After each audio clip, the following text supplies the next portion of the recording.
a suspensão da divulgação dos indicadores do Banco Central, o mercado está dando um jeitinho de se manter atualizado, fazendo as suas próprias projeções. O assunto de hoje para Thaís Herédia e Priscila Yazbek. Oi, meninas, tudo bem? Oi, boa tarde. A Priscila já está aqui com vocês desde o começo, né, que eu vi. É verdade. Muito bem, para a gente começar, vamos começar então com a Thaís hoje, para explicar para a gente qual que é esse cenário da economia, né?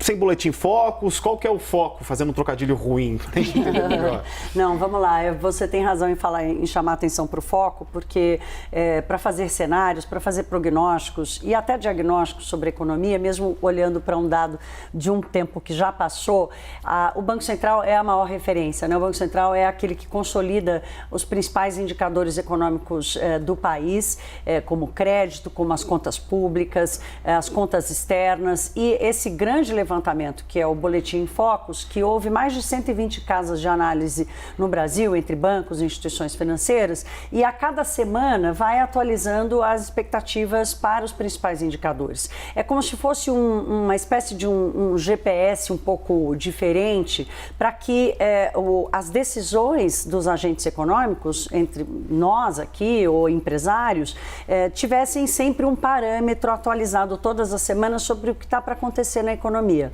Com a greve dos bancos, dos servidores do Banco Central, esse parâmetro desapareceu, porque o Focus parou de ser publicado. Então, casas de análise, corretoras e bancos estão tentando fazer uma coletânea de previsões para trazer esses dados. O que a gente vai apresentar aqui hoje para vocês é uma coletânea feita pela XP, com mais de 40 instituições, para tentar entender o seguinte: para onde está agora a previsão de crescimento para o PIB e para a inflação deste ano e do ano que vem. Nós vamos mostrar na tela agora.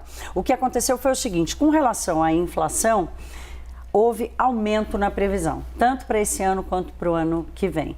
8,80%, se aproximando de 9%. Aqui é uma média, tá? Significa que tem casa que já espera inflação de 2 dígitos para esse ano, como é o caso do BNP Paribas, um banco francês. A mesma coisa aconteceu para a inflação do ano que vem, lembrando que a meta do ano que vem é de 3,25%, 4,5%, já significa mais um ano em que o Banco Central, com os juros altos, como já estão hoje, não conseguiriam segurar ou cumprir o mandato de chegar ali, entregar o IPCA na meta para a inflação.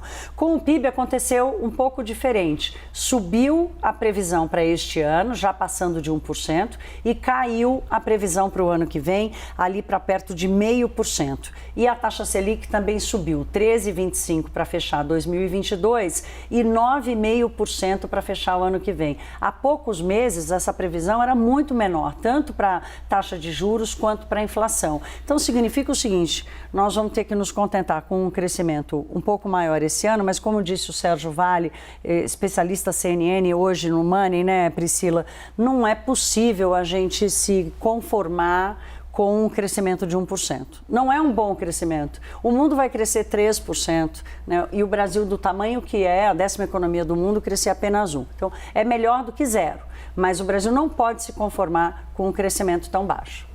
E Pri, com esse superávit aí de quase 4 bilhões de reais nas contas públicas no mês de março, onde que estão, na verdade, esse resultado? Onde está esse resultado positivo? Porque os brasileiros não estão sentindo esse resultado positivo. Onde que foi parar esse superávit aí que a gente não está percebendo? A inflação é a resposta para tudo isso, né? Então a inflação está ajudando a arrecadação, mas a inflação também está corroendo o poder de compra da população. Então a gente tem uma matéria em destaque no nosso site, no Business de hoje, da Juliana Elias, muito interessante, mostrando que o Auxílio Brasil, que foi pago para a população, ele está sendo corroído por causa da inflação que está acima de 11% e para baixa renda acima de 12%. Então, nesse ano, o Auxílio Brasil ele representa cerca de 2,2% do total da massa de renda do país, que é a soma de todos os salários e benefícios. O Bolsa Família representava cerca de 1%. Então, dobrou essa massa. Mas, ao comparar ao mesmo tempo com o que representa o FGTS, o saque extraordinário, representa 2%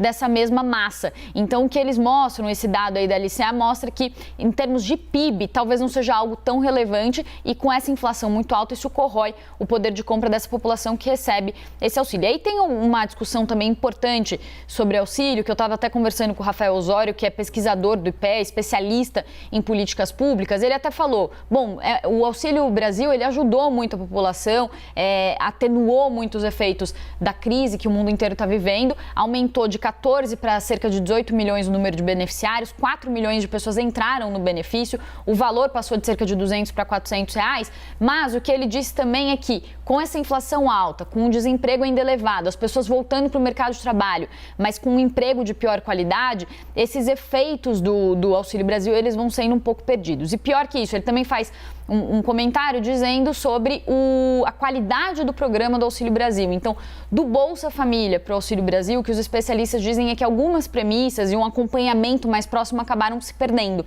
Então, por exemplo, o acompanhamento de que a família beneficiária tem que ter a criança na escola, tem que estar vacinada. Isso foi suspenso durante a pandemia, fazia sentido, naquela época todo mundo falava, mas esse acompanhamento ainda não voltou a ser feito da mesma forma. Então, o que a gente vê é um mesmo modus operandi de algumas outras políticas que estão acontecendo nesse momento, que são políticas que são feitas em prol de o governo não perder popularidade, mas que acabam não sendo feitas da maneira mais estruturada possível, pensando na população. Então se pensa muito nos objetivos políticos, mas não se pensa tanto na população e no que isso vai representar no longo prazo. Quero fazer um adendo aqui, a Priscila, se vocês deixarem, a política pública, nós estamos falando, a Priscila está chamando a atenção aqui para a questão da premissa.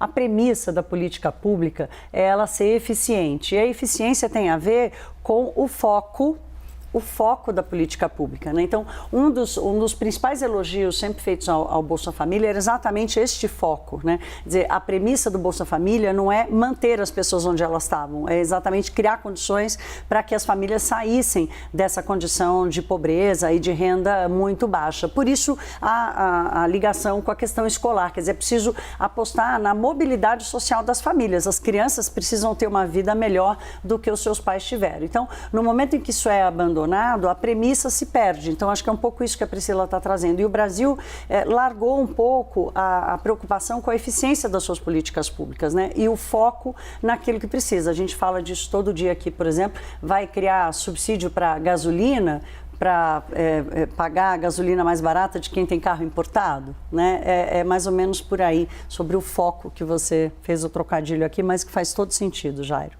Thaís Heredia e Priscila Asbeck, muito obrigada pela participação, foi um ótimo papo, gente, valeu. Que bom, obrigada, até amanhã.